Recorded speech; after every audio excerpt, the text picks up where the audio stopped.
Black Lives Matter. You must remember 2020, people chanting, screaming it. There was hysteria. There were police officers in London taking the knee. Indeed, many football teams still do. Yes, Black Lives Matter, this wonderful organization campaigning for racial justice. And anybody that dared to stand in its way was a bad person and should be cancelled. Well, many of us that stood up to it were.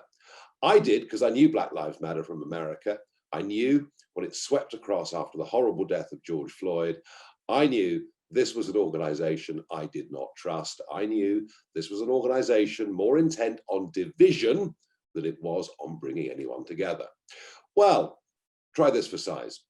The accounts have been issued for 2020, a year in which the organization raised $90 million. That's right, $90 million. And much of the funding came from the usual suspects, organizations linked to Soros, which have been backing BLM for years. Much of it also coming from big corporate America, you know, the people on the West Coast, the tech giants, all of these guys. Most of it, though, coming from ordinary men and women who were taken in thinking this was a good organization. What do we learn from the account? Well, we learn that Patrice Cullors, who's been running the organization for some years, well, she seems to have had a very good year because she's managed to purchase 4 real estate properties since 2020 in America, including one in Los Angeles, a nice 7-bedroom pad costing $6 million.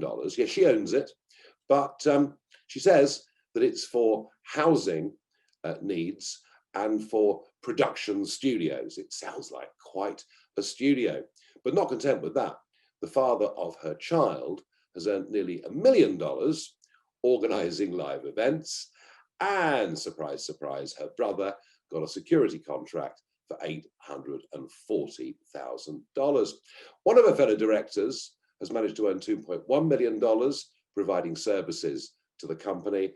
And the more you go through this list, the worse and worse it gets. It's clear that this woman and her friends in BLM, out of the open-heartedness and gratitude of many people who thought that BLM was doing the right thing, this woman has taken their money. It is a complete and utter disgrace. It exposes Black Lives Matter as a completely crooked organization, intent on lining their own pockets, intent on creating more division. Has anything improved as a result of their protests? No, I don't think so.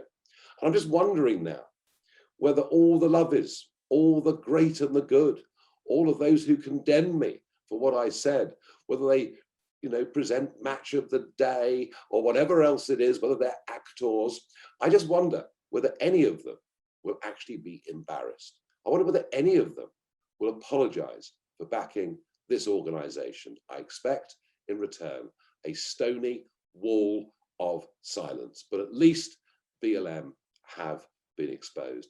And really, folks, what we should be thinking about is this: not dividing people up in terms of their race, ethnicity, sexuality, age, or class. What we should be doing as a society is trying to bring people together in a spirit of meritocracy.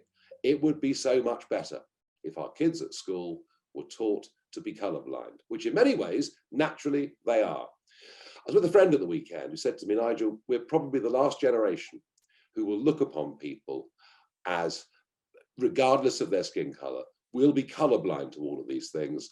And now we're all to be divided up and to be labeled and to hate each other and to get ready for the great Marxist takeover.